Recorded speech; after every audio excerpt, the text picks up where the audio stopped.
Capítulo 32. Dar com generosidade. Em sua primeira carta aos cristãos coríntios, Paulo deu instruções sobre o sustento da obra de Deus.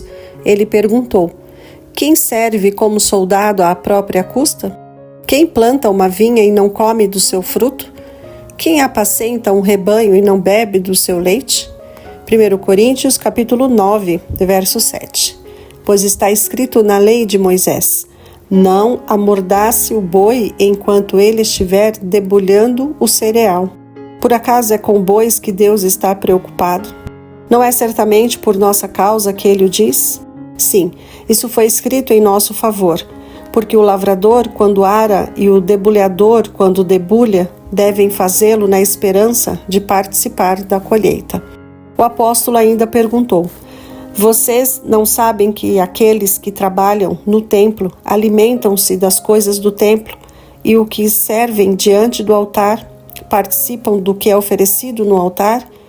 Da mesma forma, o Senhor ordenou àqueles que pregam o evangelho que vivam do evangelho. Os sacerdotes que serviam no templo eram sustentados pelas pessoas a quem ministravam bênçãos espirituais. A lei requer dos sacerdotes, dentre os descendentes de Levi, que receba o dízimo do povo. Hebreus, capítulo 7, verso 5. A tribo de Levi foi escolhida pelo Senhor para o sacerdócio. O Senhor reivindicou para si 1/10 de toda a renda, e ele considerou a retenção do dízimo como roubo.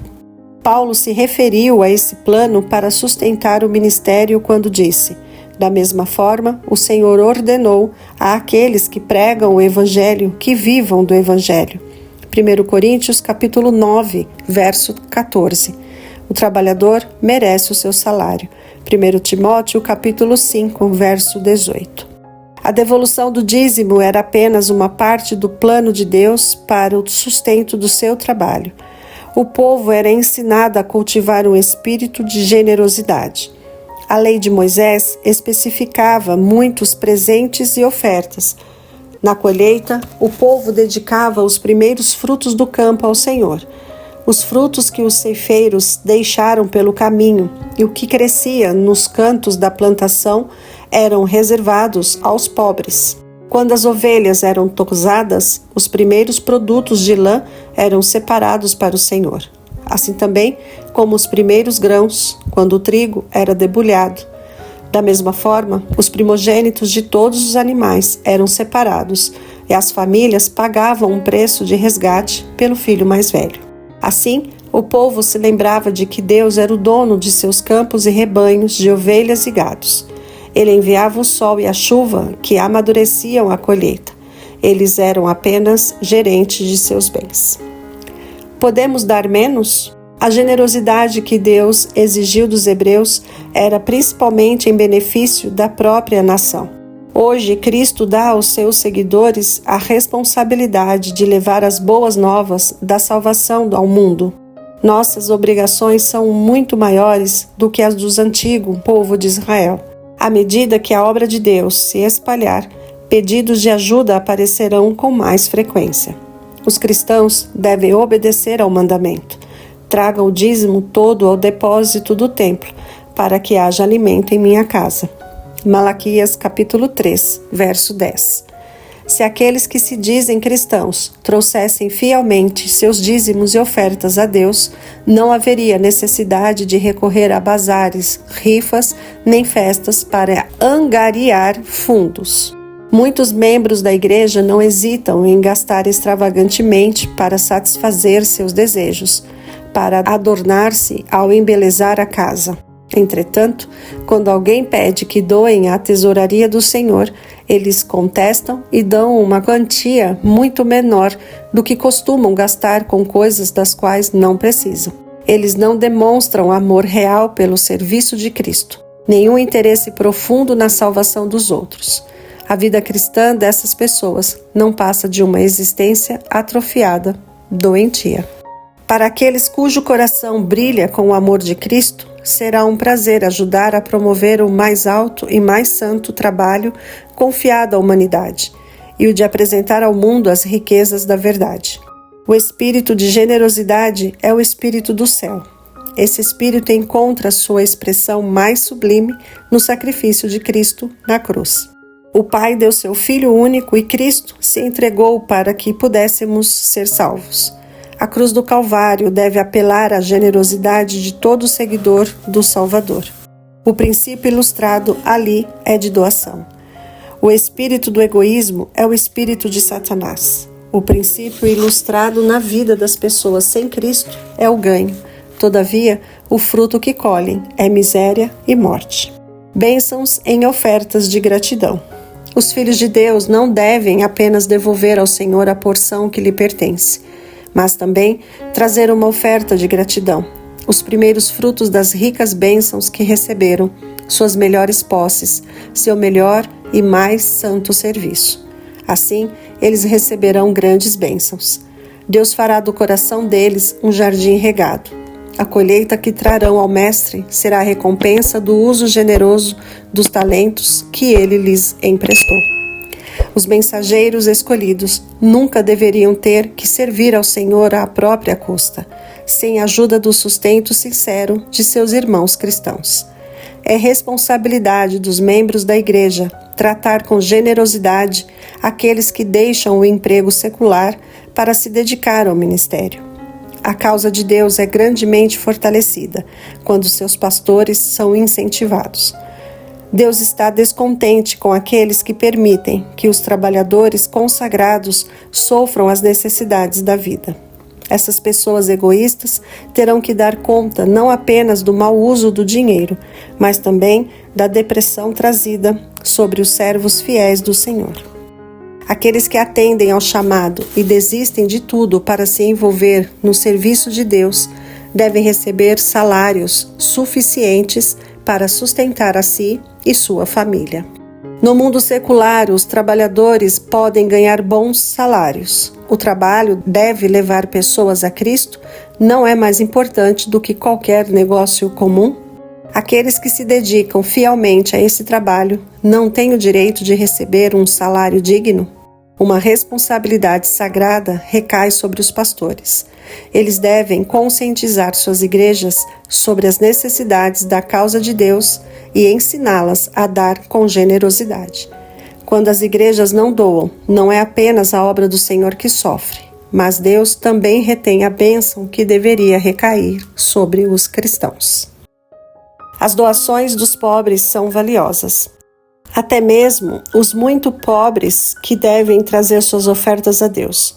Eles devem participar da graça de Cristo, ajudando aqueles cujas necessidades é mais urgente do que a deles.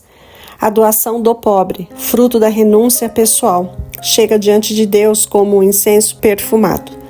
Cada ato de abnegação une o doador mais intimamente àquele que era rico, mas por nossa causa se tornou pobre. Cristo chamou a atenção dos discípulos para a viúva que deu 2 moedinhas, tudo o que possuía para viver. Marcos capítulo 12, verso 44. Ele considerou a doação dela mais valiosa do que as grandes ofertas daqueles cujas doações não exigiram sacrifício próprio.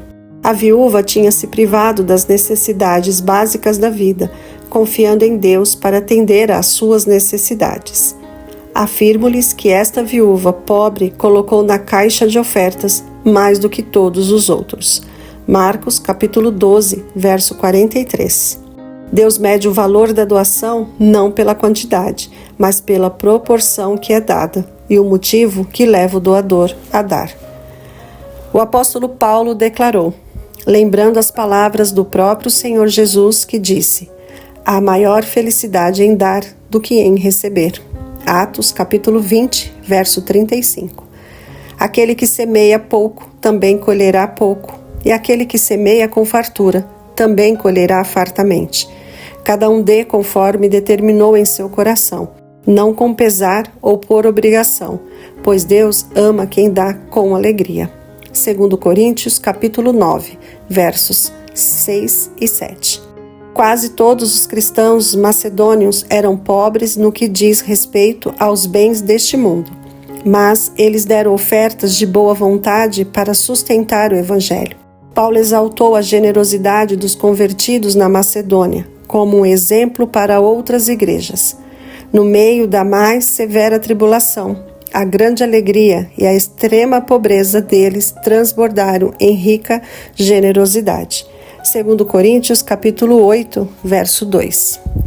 Movidos pelo Espírito de Deus, entregaram-se primeiramente a si mesmos ao Senhor. De forma voluntária, eles estavam dispostos a doar seu dinheiro para sustentar a obra do Evangelho. Não era necessário insistir com eles. Pelo contrário, eles ficavam felizes com o privilégio de se privar de coisas necessárias para atender às necessidades dos outros.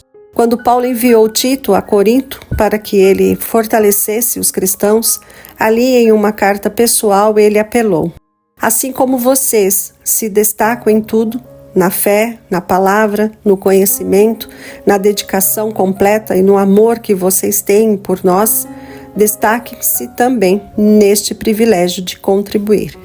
E Deus é poderoso para fazer que lhes seja acrescentada toda a graça, para que em todas as coisas, em todo o tempo, tendo tudo o que é necessário, vocês transbordem em toda boa obra. 2 Coríntios capítulo 9, verso 8. Vocês serão enriquecidos de todas as formas, para que possam ser generosos em qualquer ocasião. E por nosso intermédio, a sua generosidade resulte em ação de graças a Deus. A generosidade trouxe grande alegria para a igreja primitiva. Os cristãos sabiam que seus esforços estavam ajudando a transmitir o Evangelho àqueles que estavam na escuridão. Sua generosidade mostrava que eles não haviam recebido a graça de Deus em vão. Aos olhos dos cristãos e dos incrédulos, esse tipo de generosidade era um milagre da graça. A prosperidade espiritual anda de mãos dadas com a generosidade cristã. Ao darem ao Senhor, os seguidores de Cristo têm a certeza de que seu tesouro está indo adiante deles para as cortes celestiais. Você gostaria de assegurar sua prosperidade? Coloque-a nas mãos que levam as marcas da cruz. Você quer desfrutar sua riqueza? Use-a para abençoar os necessitados. Você quer aumentar seus bens? Honre o Senhor com todos os seus recursos e com os primeiros frutos de todas as suas plantações. E seus celeiros ficarão plenamente cheios, e os seus barris transbordarão de vinho. Provérbios, capítulo 3, versos 9 e 10. Guarde suas posses para fins egoístas e você experimentará a perda eterna.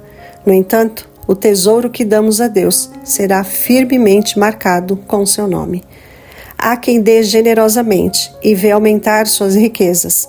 Outros retêm o que deveriam dar e caem na pobreza. Provérbios capítulo 11, verso 24. O semeador multiplica sua semente, lançando-a na terra. Assim também, os que são fiéis em compartilhar os presentes de Deus aumentam suas bênçãos. Lucas capítulo 6, verso 38. Se gostou, deixe seu like, seu comentário, compartilhe e se inscreva no canal.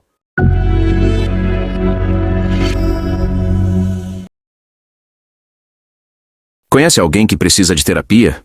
Alguém que está em depressão? Ansiedade? Estresse pós-traumático? Entre muitos outros traumas e problemas de ordem emocional ou psicológicos? Entre em contato hoje mesmo com os terapeutas Marcelo ou Nadi. Diga que assistiu o vídeo e ganhe uma consulta grátis.